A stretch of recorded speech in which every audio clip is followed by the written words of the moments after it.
오늘의 주요 뉴스입니다. 러시아가 오늘 우리나라에 공식 전문을 보내 영공을 침범하지 않았으며 한국 공군이 비전문적인 비행을 했다고 밝혔습니다. 이에 청와대는 교신 등 증거가 있다며 재발 방지를 약속하라고 러시아를 비판했습니다.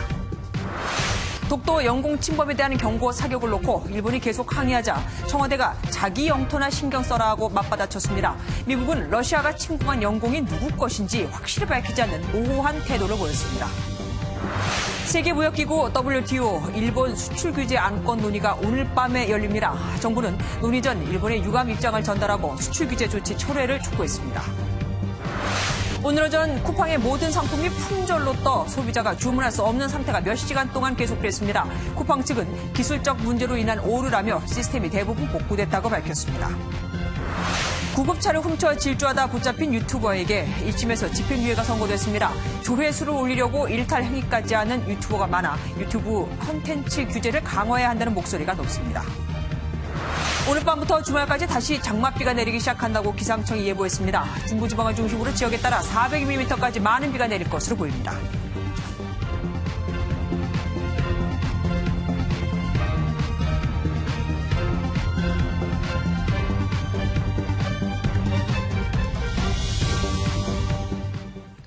러시아가 오늘 우리 국방부에 자신들은 한국 영공을 침범한 적이 없으며 오히려 한국 조종사들이 자신들을 위협했다는 내용의 공식 입장을 밝혀왔습니다. 어젠 우리 공군이 되레 공중에 난동을 부렸다고 했었죠. 국방부는 러시아가 사실을 왜곡하고 있다며 러시아의 영공 침범을 입증할 명확한 근거 자료도 갖고 있다고 반박했습니다. 김근희 기자입니다. 국방부는 오늘 주 러시아 한국 무관부를 통해 어제 독도 영공 침범과 관련한 러시아 정부의 공식 입장을 전달받았습니다. 러시아는 공식 전문에서 러시아 군용기가 한국 영공을 침범하지 않았다고 전면 부인했습니다. 오히려 한국 조종사들이 러시아 군용기의 비행 항로를 방해하고 안전을 위협하는 비전문적인 비행을 했다고 주장했습니다. 앞서 러시아 공군 장거리 비행 사령관도 우리 군의 경고 사격을 두고 공중 난동이라고 표현하기도 했습니다. 우리 국방부는 러시아의 이 같은 주장은 사실 왜곡이라고 밝혔습니다. 러시아 조기경보 통제기가 독도 영공을 침범하고 폭격기 2대가 우리 방공 식별구역 카디즈를 무단 진입한 것은 분명하다고 말했습니다. 또 우리 공군은 정당한 절차에 의해 경고방송, 차단 비행, 경고 사격을 했고 이에 대한 명확한 근거 자료가 있다고 덧붙였습니다. 합참 보고를 받은 국회 국방위원회 안규백 위원장 역시 러시아 측의 실수가 아니라고 평가했습니다. 중국과 러시아가 최초로 카리드를 침입했기도 했고 울릉도 북동쪽에서 합류해서 같이 이렇게 내려오고 이거는 의도된 계획된 행동이다. 저는 이렇게 보고 있습니다. 국방부는 실무 협의를 통해 관련 자료를 제공하고 러시아의 사실관계를 확인시킬 계획입니다. MBN 뉴스 김근희입니다. 그런데 어젯밤 청와대는 러시아가 기기 오작동으로 한국 영공을 침범한 데 대해 깊은 유감을 표명했다고 밝혔었습니다. 이는 러시아가 어제 밝힌 공식 입장과 상반되는 거라서 굉장히 헛갈렸었는데요. 이를 수습하기 위해 조금 전 윤도한 국민소통수석이 브리핑을 가졌지만 오히려 혼란은 더 가중됐습니다. 무슨 일이 있었는지 청와대 취재기자 연결해서 자세히 알아보도록 하겠습니다. 최중락 기자, 윤도한 소통수석이 오늘 두 번의 브리핑을 했다고요? 어떤 내용입니까? 네, 윤도한 국민소통수석은 오늘 오전 청와대 이곳 브리핑실에서 러시아 측이 한국 영공 침범에 대해서 깊은 유감을 표명했다고 밝혔습니다. 말씀하신 대로 시점은 어제 오후 3시 러시아 차성 무관이 우리 측 국방부의 정책기획관을 통해서 이 같은 뜻을 전달했습니다. 윤 수석에 따르면 러시아 측은 영공 침범 이유에 대해서 기기 오작동으로 계획되지 않은 지역에 진입한 것으로 생각한다고 해명했습니다. 하지만 이 같은 브리핑은 러시아가 공식 입장으로 부인하면서 4시간 30분 만에 뒤집혔습니다. 그러자 윤석은 조금 전 다시 브리핑을 갖고 러시아 입장 전문을 보니 계획된 비행이었고 객관적인 영공 비행이었다고 주장했다고 설명했습니다. 결국 청와대가 러시아의 바뀐 입장마다 그대로 전달하면서 혼선을 자초한 꼴이 됐습니다. 예, 러시아의 전문을 보니까 계획된 비행이었다. 그럼 외국 입장을 일부만 보고 발표를 했다는 겁니까? 우리 청와대가? 그렇습니다. 러시아 국방부도 어제 언론을 통해서 자국이 우리 영공을 침범하지 않았다고 밝혔습니다. 물론 윤도한 소통석도 이 같은 내용을 알고 있었을 텐데 오늘 아침에 상반된 브리핑을 한 것은 잘 이해가 가지 않습니다. 그래서 윤석에게 국방부 또는 국가안전보장회의와 브리핑 내용을 상의했는지에 대해 물었는데 밝힐 수 없다며 회피했습니다. 청와대는 또 러시아 영공 침범과 관련해 국가안전보장회의를 열지 않은 이유에 대해 러시아 측의 사과가 있었다는 점을 들었습니다. 따라서 잘못된 안보 상황 판단과 분석에 따른 부실한 브리핑을 자초했다는 지적이 불가피해 보입니다. 사실 애초 청와대 발표는 우리 국방부 발표는 많이 달랐었습니다. 경고방송도 10번을 했고 2번이나 침범에 들어왔으니까 당연히 계획된 거라는 입장이었거든요. 청와대가 그럼 국방부보다 못한 정보를 갖고 있었다고 봐도 되는 겁니까? 아니면 사실 청와대는 국방부 입장을 듣고 정리해서 발표해야 되는 곳이잖아요. 어떻게 된 거죠? 국방부나 청와대는 같은 정보를 받고 있습니다. 청와대에서는 NSC를 통해서 국방부와 관련된 자료를 서로 공유하고 있는 모습입니다. 하지만 오늘 윤도한 수석의 2번이나 브리핑에서는 국방부와 상의가 있었는지 여부에 대해서 의구심을 갖게 합니다. 또 반면 전문을 통해서 청와대는 우리가 교신과 관련돼서 증거를 갖고 있다고 밝혔습니다. 우리 측에서는 조종사 교신 음성 내용을 확보하고 있다는 건데요. 내용을 보면 러시아 공군이 영공을 침범하자 비상주파수로 교신하면서 주고받은 대화 내용입니다. 여기에는 우리 공군이 나갈 것을 요청하는 목소리가 들어있지만 러시아 음성은 없었다는 겁니다. 또한 우리 측에서는 플레어, 이른바 섬광탄 발사 사진과 레이더 영상 등도 확보하고 있다고 청와대는 강조했습니다. 지금까지 청와대 춘추관에서 MBN 뉴스 최중락입니다. 독도 영공 침범과 관련해 러시아에 항의를 하더라도 자신들이 하겠다고 밝혔습니다. 독도가 자기들 영토이기 때문이라는 겁니다. 러시아와 중국이 저러는 것도 대응하기 바쁜데 일본까지 저러고 있으니 화가 나죠. 청와대가 일본은 일본 영토에 대해서만 입장을 내라고 맞받아쳤습니다. 백길종 기자입니다. 일본 정부는 한국군이 러시아 군용기에 경고 사격을 한 것을 받아들일 수 없다며 우리 측에 항의했습니다. 領空侵犯をしたロシアに対しては、これは我が国が対応するものであって、韓国がそれに対して何か措置を行うというのは我が国の政府と立場と相入れないという。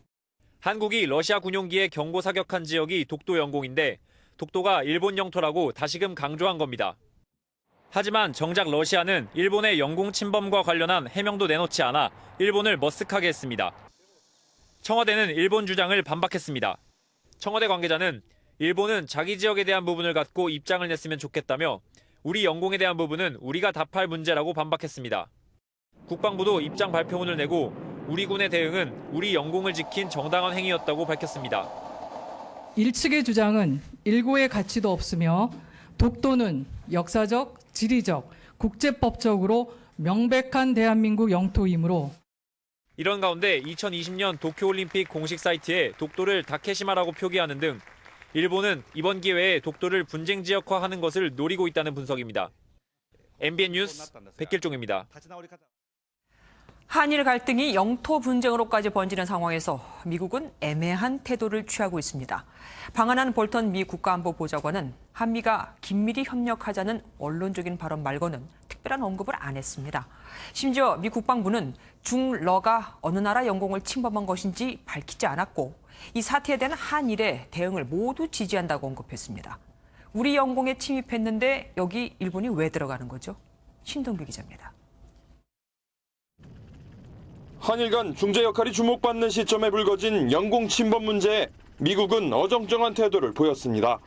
데이비드 이스트번 미국 국방부 대변인은 동맹국인 한국과 일본, 그리고 양측의 영공 침범에 대한 대응을 강력히 지지한다고 밝혔다고 미국의 소리 방송이 보도했습니다.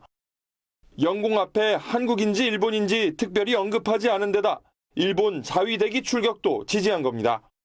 정의용 국가안보실장을 만난 볼턴 보좌관도 앞으로 유사한 상황에 대해 양국이 긴밀히 협의해 나가자고 말했다고 고민정 청와대 대변인이 밝혔습니다. 중국과 러시아에 대한 대응 방향만 밝히면서 한일 관계에 대해선 특별히 언급하지 않았습니다. 강경화 외교부 장관을 만나선 국제사회에서 한미동맹의 역할을 강조했습니다.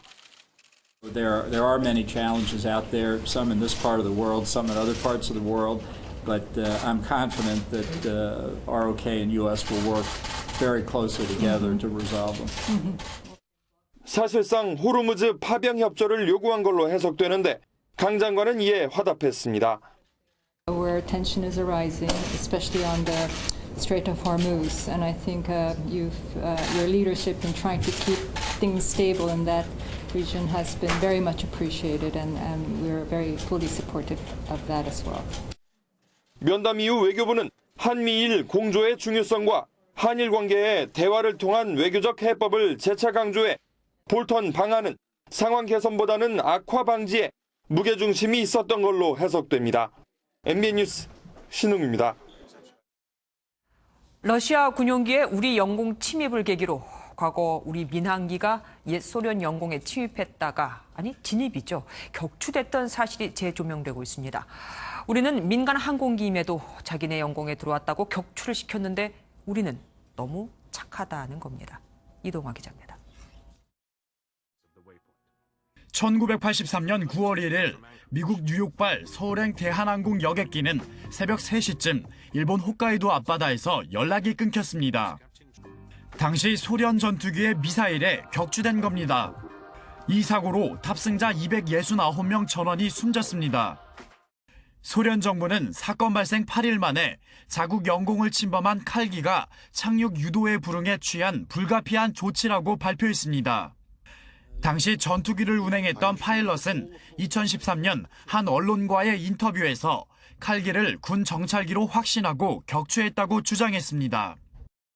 하지만 어떤 근거로 민항기에 대해 격추 명령을 내렸는지, 칼기가 왜 항로를 이탈했는지는 아직 밝혀지지 않았습니다. 영공 침범은 국제 무대에서 종종 일어나고 있습니다.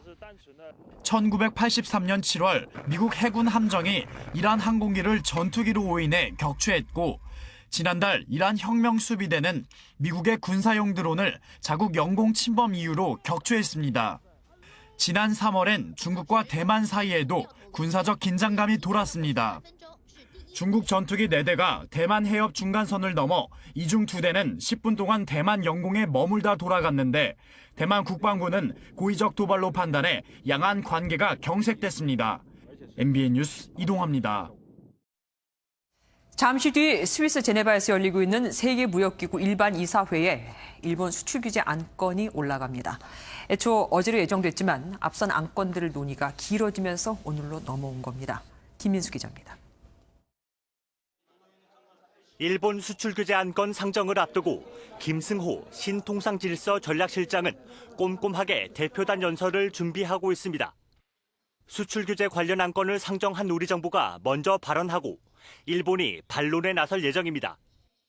우리 측은 일본의 수출 규제 조치가 정치적 목적 탓에 경제를 악용한 아주 나쁜 선례라고 강조할 것으로 보입니다. 전방위 여론전과는 별도로 정부는 오전에 일본의 화이트리스트 의견서를 전달했습니다. 일본이 수출무역 관리령을 개정해 한국을 화이트리스트에서 배제하려는 계획에 반대한다는 내용입니다. 의견서에는 또 안보 우려를 근거로 수출 규제를 하겠다는 일본 측의 주장을 조목조목 반박하는 내용이 담겼습니다. 미국의 과학국제안보연구소가 실시한 전략물자 관리 평가에서 한국을 세계 17위, 일본을 36위로. 우리 정부는 일본이 화이트리스트 제외 방침을 강행할 경우에 대비해 WTO 제소 등 다양한 대응 방안을 마련 중이라고 밝혔습니다. MBN 뉴스 김민수입니다. 일본은 이미 우리나라를 화이트리스트에서 제외하는 것으로 결론을 내린 것 같죠. 그럼 절차는 어떻게 될까요? 우선 수출무역관리령을 개정해야 합니다. 이 개정안은 오늘까지 의견 수렴 과정을 거친 뒤 내각회의를 거쳐 공포하게 되는데, 공포 후 21일이 지나면 그 효력이 발생합니다. 그럼 8월 말쯤 우리나라가 화이트리스트에서 제외되는 거죠. 그리고 수출 허가 방식이 한 번 승인을 받으면 3년 동안 개별 심사를 면제해뒀던 방식에서 개별 승인으로 바뀌게 되는데, 이렇게 되면 수입을 할 때마다 매번 90일씩 걸리게 됩니다. 영향을 받는 품목은 1,100개나 되죠. 그래서 그동안 관망만 하던 미국 전자업계까지도 이젠 안 되겠는지 한국과 일본의 서한의원에 조속한 해결을 요청했습니다. 해준우 기자입니다.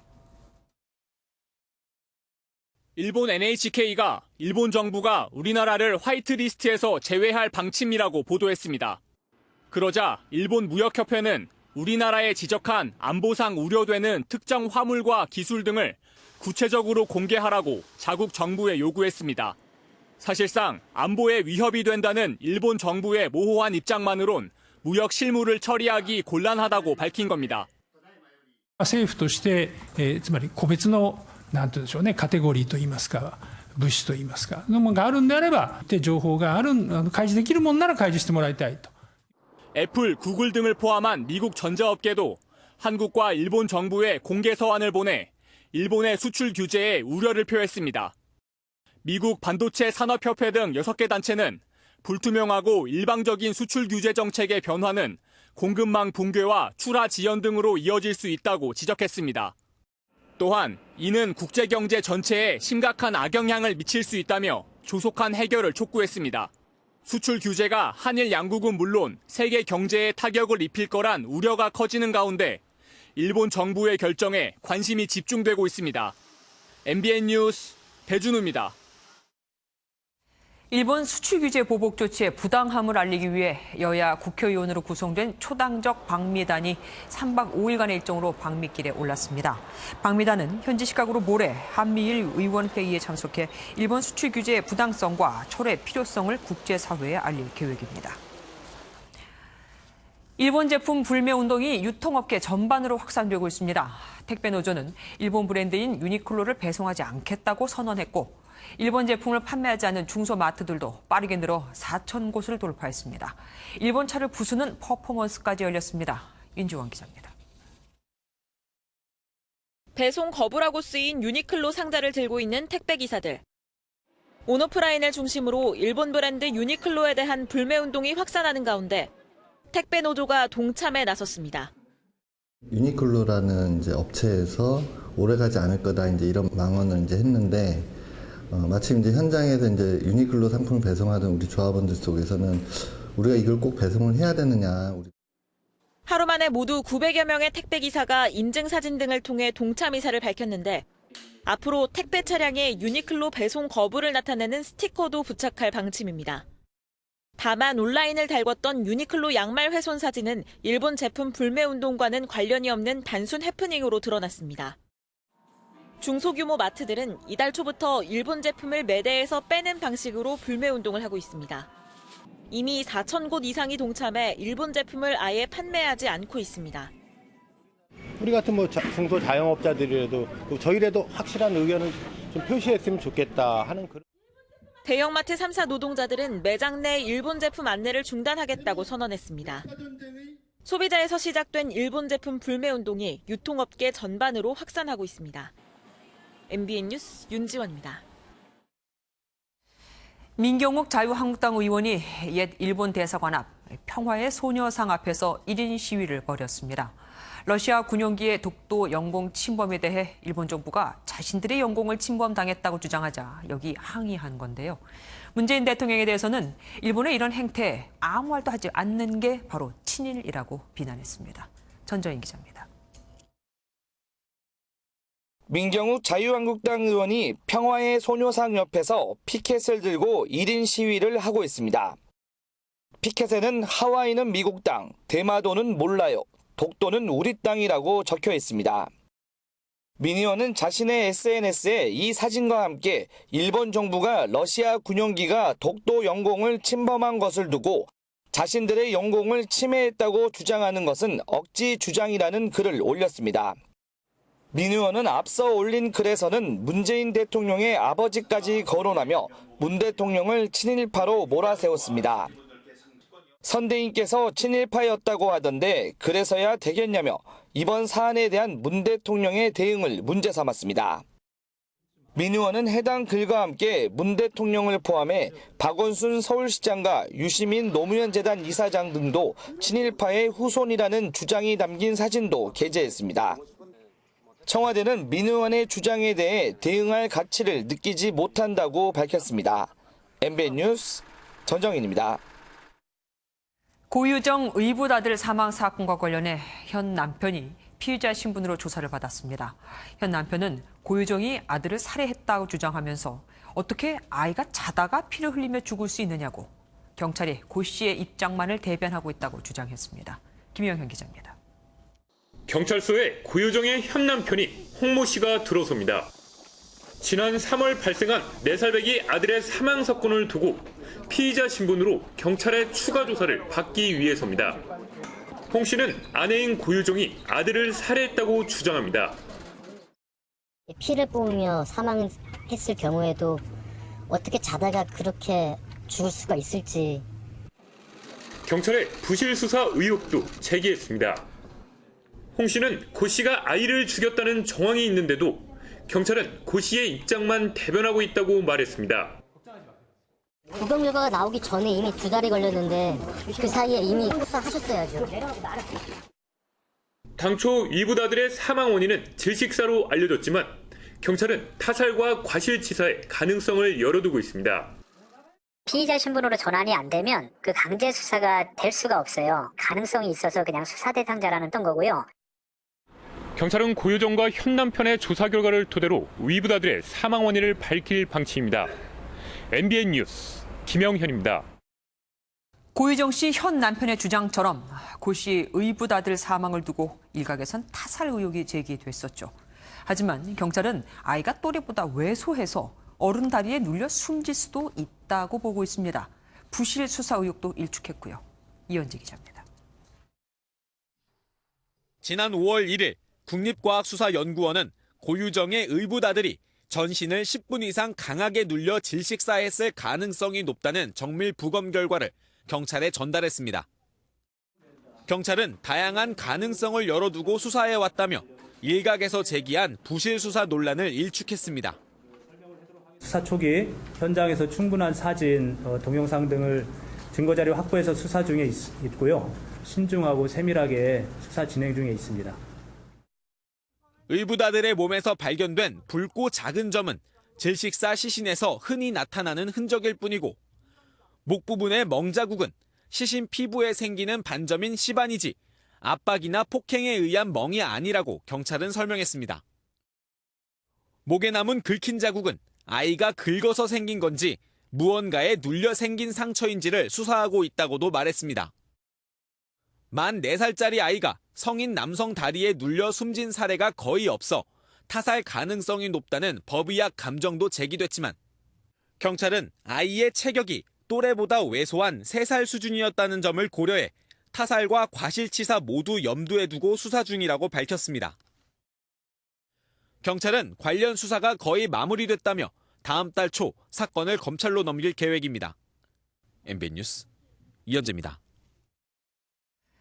인터넷 상거래 업체인 쿠팡에서 4시간 동안 모든 상품의 재고량이 0으로 표시되는 오류가 발생했습니다. 상품을 볼 수는 있지만 주문을 할 수 없었던 건데 애초 해킹도 의심됐지만 그냥 기술적 문제였다고 합니다. 홍주환 기자입니다. 상품 재고량을 나타내는 칸에 모두 품절이라는 글자가 뜹니다. 다른 상품도 모두 마찬가지입니다.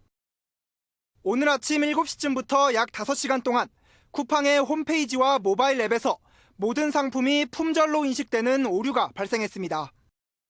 쿠팡을 찾았던 소비자들은 불편을 겪어야 했습니다. 각종 인터넷 커뮤니티와 SNS에는 한동안 쿠팡에서 주문이 안 된다는 불만 글이 쇄도했습니다. 쿠팡의 늑장 대응도 불만을 키웠습니다.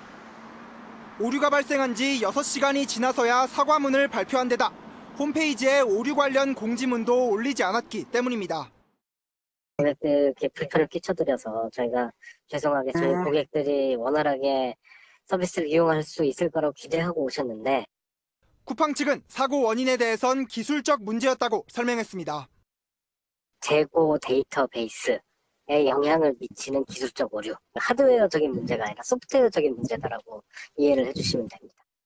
쿠팡 서버는 현재 복구가 거의 완료돼 주문에는 별다른 문제가 없는 상태입니다.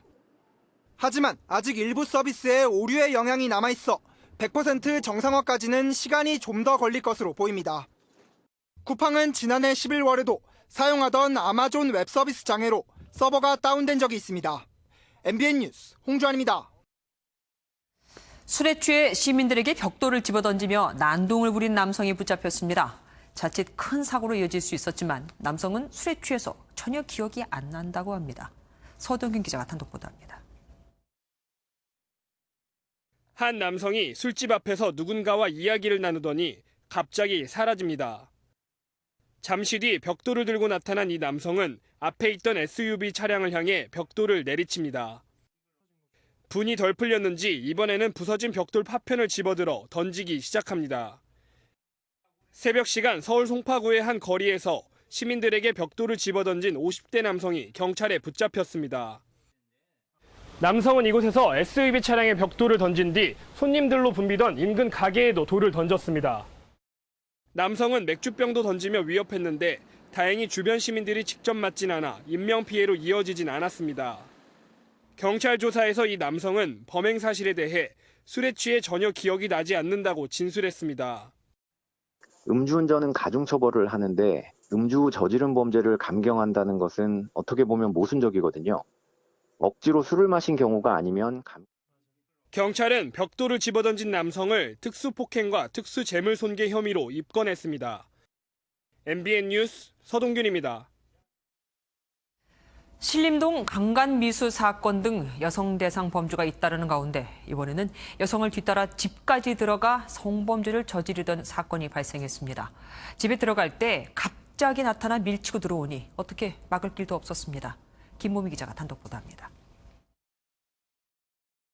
한 여성이 신발도 신지 않은 채 다급히 주차장 밖으로 뛰어갑니다. 잠시 후 여성이 경찰과 함께 다시 모습을 드러내고 소방대원들이 한 남성을 휠체어에 태운 채 끌고 나옵니다. 여성을 성폭행하려던 남성이 여성의 집안에서 경찰에 붙잡혀 나오는 모습입니다.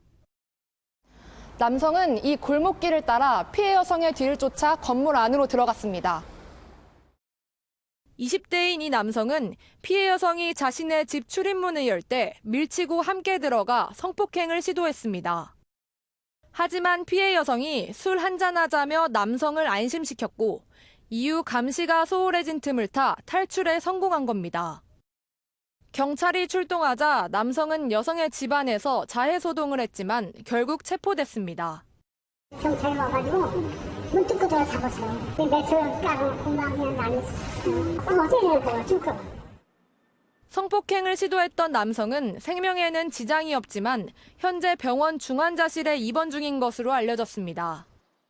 경찰은 이 남성을 주거침입 강간미수 혐의로 입건하고 곧 구속영장을 신청할 방침입니다. MBN 뉴스 김봄입니다. 청주에서 여중생이 실종돼 경찰과 소방당국이 이틀째 수색했지만 찾질 못했고 결국 이 사건은 공개 수사로 전환됐습니다. 어머니와 함께 산길 오르다 먼저 내려가 있겠다고 한 뒤 사라졌다고 합니다. 박호근 기자가 보도합니다. 청주에서 가족과 함께 등산을 하던 여중생이 실종됐습니다. 어제 오전 10시 30분쯤 청주시 상당구 가덕면 무심천 발원지 인근에서 14살 조은누리 양이 사라졌다는 신고가 경찰에 접수됐습니다. 경찰과 소방당국은 210여 명의 인력과 수색견 4마리, 드론 등을 동원해 이틀째 수색을 벌였습니다. 하지만 조양의 행방을 찾지 못하자 경찰은 오늘 공개 수사로 전환했습니다. 조양은 지적 장애가 있는 것으로 알려졌습니다. 경찰에 따르면 조양과 어머니, 지인의 아이들이 함께 물놀이를 한 뒤 1시간 남짓 걸리는 무심천 발원지를 다녀오기로 하고 산을 올랐습니다. 조양의 어머니는 함께 산길을 오르던 중 모기 등 벌레가 많아지자 딸이 더 이상 가지 않겠다고 해 물놀이 하던 곳이나 차에 가 있으라고 했는데 내려가 보니 딸이 없어졌다고 말했습니다. 경찰은 인근 CCTV를 분석하며 조양을 찾고 있는데 현재까지 범죄 정황은 발견되지 않은 것으로 전해졌습니다. 애들은 또 내려가다가 또 엄마를 또 찾아간다고 하나 아니면 한쪽으로 또 올라가는 또 습성도 있으니까 그런 걸 염두에 두고 한쪽으로 딱 쓴 거고. 경찰은 조은누리 양을 발견하면 112로 신고해달라고 당부했습니다. MBN 뉴스 박호근입니다. 전북 고창의 동학농민운동 최고 지도자였던 전봉준 장군의 생가가 복원됐는데 돈을 들여서 다시 다 철거를 해야 합니다. 고증도 없이 엉터리로 지어놨다가 문제가 된 겁니다. 정춘 기자가 취재했습니다. 전북 고창군이 정봉중 장군의 생가라며 복원한 집입니다. 넓은 마당에 반듯한 기둥까지 갖춰 현대적인 느낌마저 듭니다. 복원에는 1억 5천만 원이 들었습니다. 이 집은 5칸짜리로 보기에도 좋게 지어졌는데 당시 농민이었던 전봉준 장군이 살았다고 보기에는 무리가 있어 보입니다. 안채와 부엌까지 갖춘 5칸짜리 집은 당시 중인이나 지주가 살았던 건물 형태입니다. 이렇게 돈 넘어가 갑부들이 저렇게 그때 옛날엔 저런 집을 지었거든. 엉터리는 이뿐만이 아닙니다. 정작 정봉준 생가터는 주차장으로 바뀌었습니다. 우물도 있었다는데 지금은 흔적도 볼 수 없습니다. 땅을 다 이제 사가지고 이제 땅이 이렇게 큰데 가운데다 지어야지. 고창군은 잘못 복원된 생가를 문화재로 등록하려다 지적을 받자 결국 철거하기로 했습니다. 예산은 세워야 하는 거잖아요. 위에도 지금하게 안 터뜨리고. 고증조차 제대로 하지 않은 탁상 행정에 예산만 이중으로 낭비하게 됐습니다. MBN 뉴스 정천우입니다. 유튜브 광고 수익으로 서울 강남에 95억 원짜리 빌딩을 샀다는 뉴스가 화제가 됐죠. 이렇게 클릭수가 많으면 돈을 벌다 보니 6살 아이에게 운전을 시키는 등 자극적인 내용의 유튜브 콘텐츠가 판을 치고 있습니다. 하지만 규제 사각지대를 노린 게 많아 단속도 쉽지 않습니다. 심가연 기자가 취재했습니다. 이 글이 좋아요 15만 개가 넘으면 자동차 바퀴에 깔리고 지나가는 걸 영상 찍어 올린다고 했는데요. 15만 개가 넘었네요. 아, 출발하세요.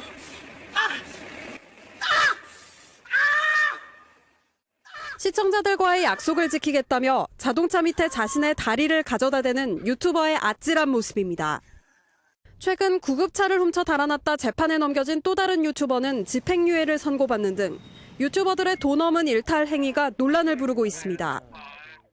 유튜브는 동영상 플랫폼 방문자 수와 사용시간 모두 압도적 1위를 기록하고 있지만 방송 콘텐츠에 대한 규제는 미흡해 보입니다.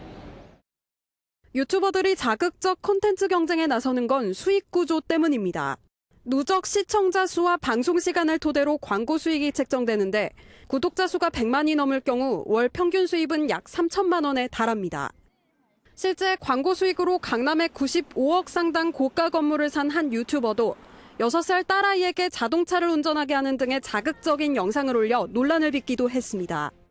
방송통신심의위원회가 자체적인 심의 규정을 마련해서 근거를 마련해 두고 있지만 이런 규제를 피한 사각지대가 분명히 있기 때문에 명백한 범법 행위는 규제 대상이지만 치고 빠지기 시기여서 단속 기간은 현실적 어려움을 토로합니다. 하루에 분당 400시간 이상이 생성이 되기 때문에 모니터들을 통해서 체증을 하는 데는 한계가 있거든요. 무질서한 유튜브 생태계를 바로잡기 위한 실질적인 대책 마련이 시급해 보입니다. MBN 뉴스 심가현입니다. 조국 청와대 민정수석이 모레 교체될 것으로 보입니다. 아무래도 민정수석에서 바로 법무부 장관으로 옮겨가는 모습을 보이지 않기 위해서 미리 그 자리에서 나오는 것으로 보이는데요. 후임에는 문재인 대통령의 측근인 김조원 한국항공우주산업 사장이 사실상 내정됐습니다. 황지영 기자입니다. 조국 청와대 민정수석이 오는 26일 교체될 것으로 예상됩니다.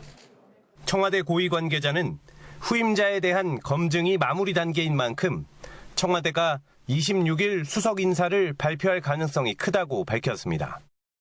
이로써 2년 2개월 동안 민정수석을 맡았던 조 수석은 참여정부 시절 문재인 대통령이 보유한 최장수 민정수석 기록에 2달을 남기고 청와대를 떠나게 됐습니다. 차기 법무부 장관에 유력한 조 수석은 청문회 전까지 휴식을 취할 것으로 알려졌습니다. 후임 민정수석에는 김조원 한국항공우주산업 사장이 내정된 것으로 전해졌습니다. 참여정부 공직기강 비서관 때 문 대통령과 함께 일했던 김 사장은 문 대통령의 등산 친구로 유명할 정도로 두터운 신임을 받고 있습니다. 내년 총선에 나갈 계획인 정태호 청와대 일자리 수석도 내일 지역 일정까지 마친 뒤 26일 조 수석과 함께 교체될 예정입니다. 정 수석의 후임에는 검증이 끝난 후보 2명 중 황덕순 청와대 일자리 기획비서관이 발탁될 가능성이 큰 것으로 알려졌습니다. 청와대는 다음 달 초 과학기술정보통신부 장관 등 10명 이상의 장관급 인사를 교체하며 총선 전 전열 재정비에 박차를 가할 계획입니다. MBN 뉴스 황지연입니다. 우리 국민 2명이 타고 있던 러시아 국적 어선이 기관 고장으로 표류하다 북한에 납포됐습니다. 우리 국민들은 무사한 것으로 파악됐지만 아직 북측으로부터 일주일째 송환에 대한 답변은 받지 못하고 있습니다. 연장현 기자가 보도합니다. 지난 16일 속초항에서 출항해 러시아로 향하던 러시아 국적 300톤급 어선 샹하이린 8호가 기관 고장으로 북한 측 수역을 표류합니다. 다음 날 북한이 해당 선박을 발견해 원산항으로 데려갔습니다.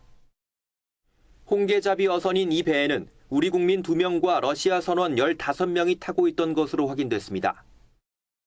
어업기술 감독관 자격으로 동행 중이던 한국인 2명을 포함한 선원들은 현재 원산항 인근에서 북측의 조사를 받고 있는 것으로 알려졌습니다.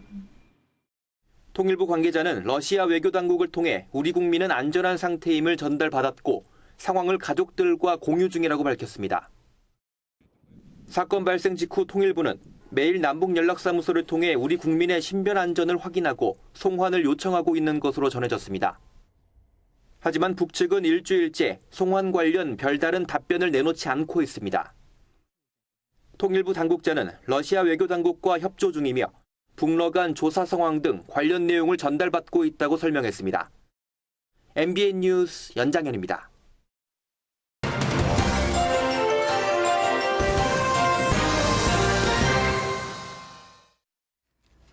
정권이 바뀌어도 새로운 정책이 시행돼도 바뀌지 않는 게 있습니다. 부처 이기주의. 정부 각 부처가 조직의 이익을 위해서 타 부처와 대립하는 걸 말하죠. 좋게 말해 대립이지 사실 싸우는 겁니다. 어떻게 싸우는지 한번 볼까요?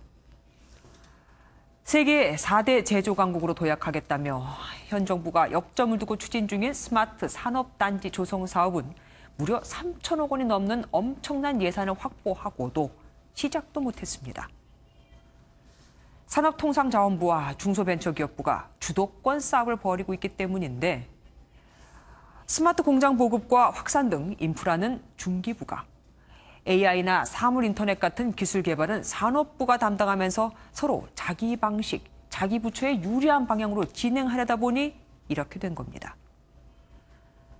한편에선 산업부 산하의 중소기업청이 중소벤처기업부로 격상되면서 그 위계가 제대로 정리되지 못한 상황에서 산업부가 주도하던 스마트 공장 사업까지 중기부에 넘어가니 감정이 좋지 않다는 말까지 나옵니다. 물론 겉으론 부처 간 이견은 전혀 없으며 잘 진행되고 있다고 하지만 이미 지난 10일로 예정됐던 스마트 산단 출범식이 무기한 연기된 것만 봐도 그건 아닌 것 같죠.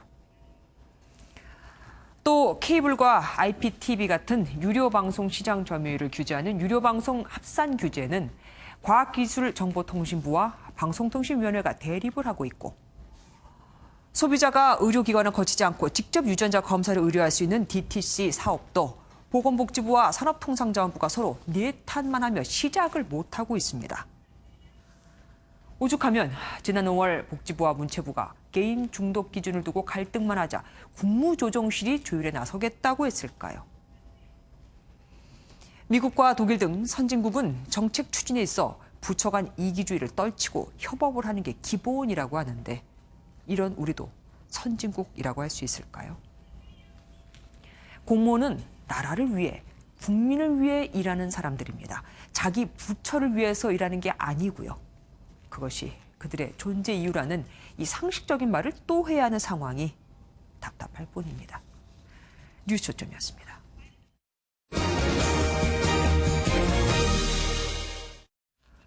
오늘 밤부터 주말까지 중부지방에 장맛비가 쏟아질 것으로 보입니다. 올해 마지막 장마일 가능성이 큽니다. 그럼 다음 주부터는 본격적인 폭염과 열대야가 시작되겠죠. 우종환 기자입니다. 수증기의 많고 적음을 보여주는 위성 영상입니다. 하얗게 표시된 습한 구름 덩어리가 중부지방으로 들어오고 있습니다. 오늘 밤부터 중부지방을 시작으로 장맛비가 내립니다. 중국 산둥 반도에서 만들어진 장마전선이 동쪽으로 이동해 한반도에 상륙하는 시점입니다. 밤사이에는 중부지방에 집중적으로 비를 뿌린 뒤 내일 오전부터 전국에 비가 올 전망입니다. 장마전선은 남북을 오르내리며 28일까지 전국에 장맛비가 이어지겠습니다. 장마전선이 오래 머무르게 될 중부지방에는 지역에 따라 400mm가 넘는 많은 비가 예보됐습니다. 중부지방은 시간당 50mm가 넘는 폭우도 예보돼 있어 하천 범람이나 농경지 침수에 대비해야 합니다. 인천과 경기 남부, 충청 일부 지역에는 호우 예비특보가 내려졌습니다. 기상청은 북쪽 건조한 공기가 느리게 이동할 경우 장마전선이 더 오래 머물러 장맛비가 주말 뒤에도 내릴 수 있다고 내다봤습니다. 이후 장마전선은 북한 쪽으로 올라갈 걸로 보여 이번이 사실상 마지막 장마입니다. 다음 주에는 확장하는 북태평양 고기압의 영향으로 본격적인 폭염과 열대야가 시작될 전망입니다.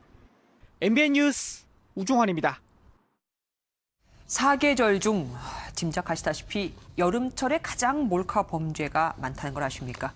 적발된 것만 하루 평균 20건이나 됩니다. 걸리면 성범죄자로 등록돼 신상 정보도 다 공개되는데 말이죠. 해수욕장 몰카 단속 현장을 민지숙 기자가 돌아봤습니다. 머드 축제로 유명한 대천 해수욕장입니다. 여름 한철 1,000만 명이 다녀가는 이곳에서 한 남성이 여성의 신체를 몰래 찍다 경찰에 붙잡혔습니다.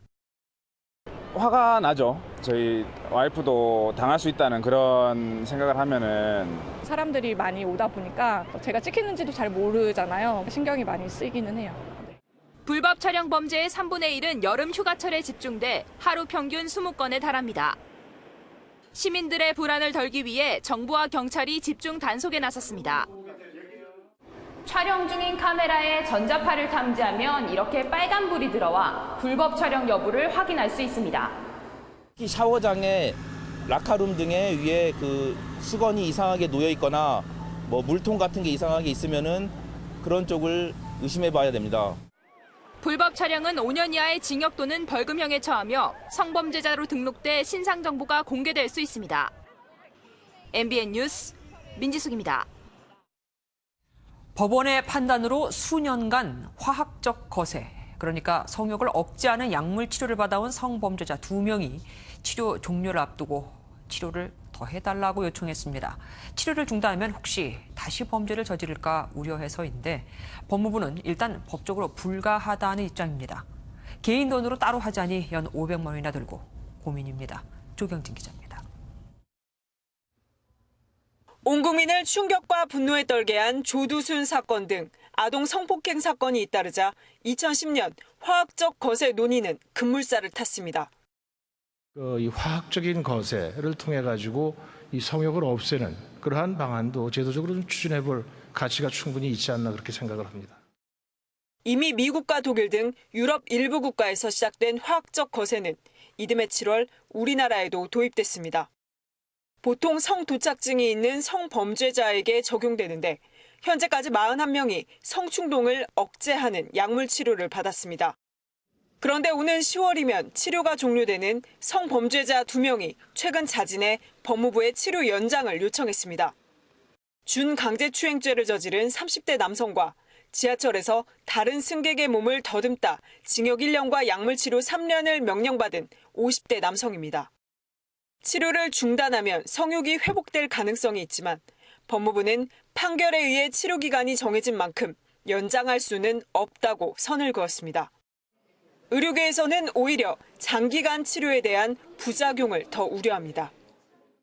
약을 오래 쓰면 오래 쓸수록 부작용이 심해져요. 결국은 우리 몸에 나오는 그 남성 호르몬의 효과를 떨어뜨리는 약이거든요. 골다공증이 잘 생겨요. 심지어 건강보험 적용이 안 돼 개인이 치료를 받으려면 1년에 500만 원 가까운 돈이 듭니다. 결국 스스로 원한다 해도 화학적 치료를 연장하기는 어려운 만큼 성범죄를 예방할 다른 지원책을 고민해볼 필요가 있다는 지적입니다.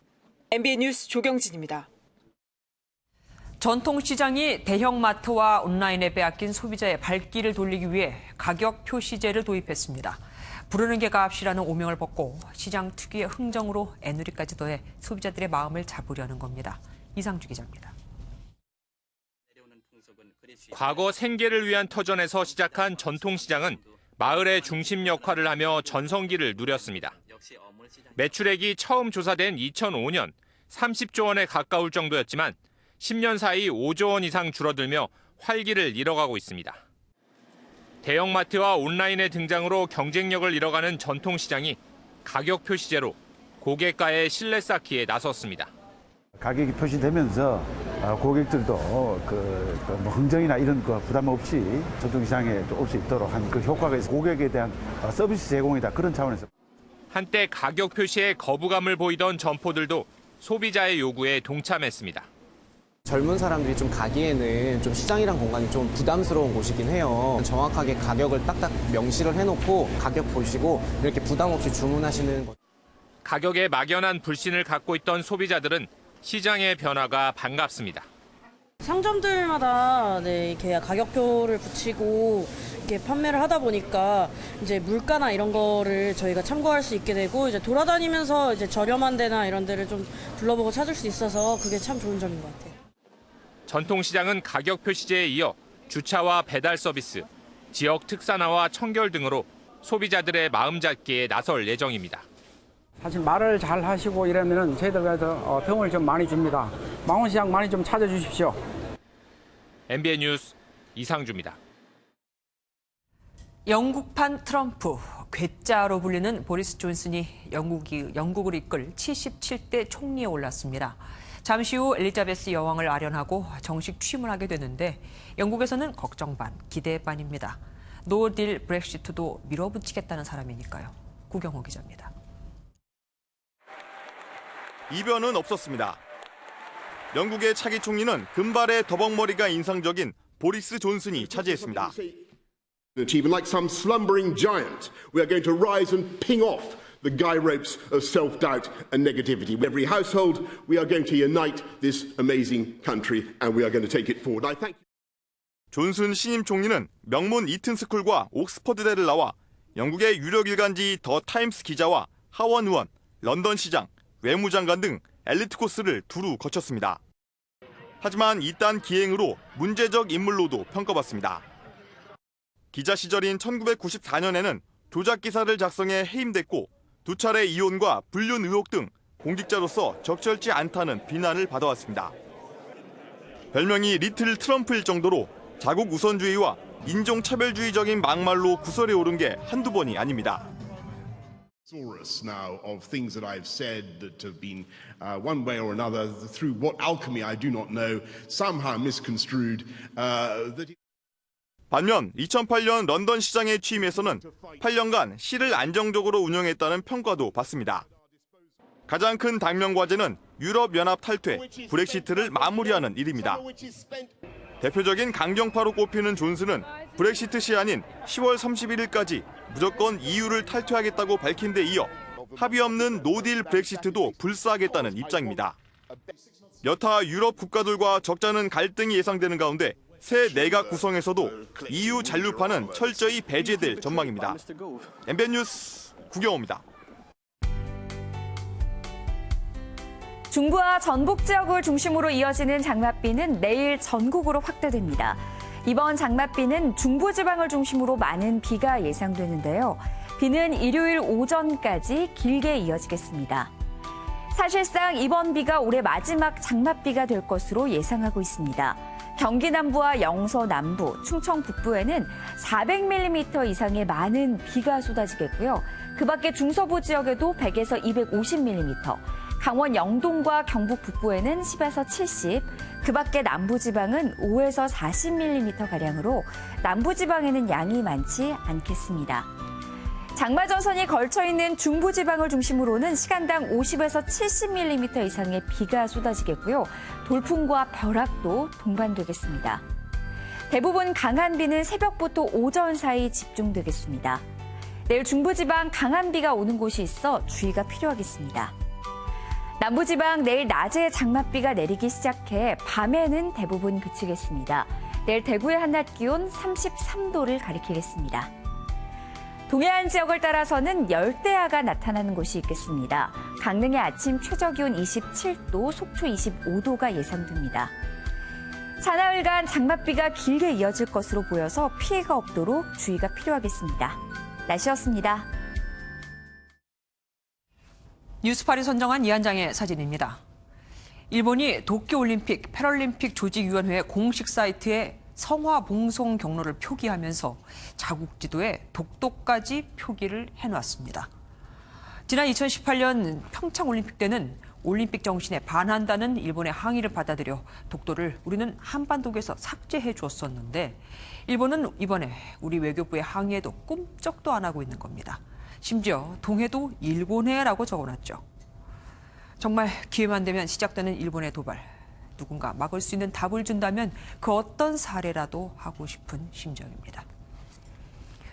뉴스팔 여기서 마치겠습니다. 함께해 주신 여러분 고맙습니다.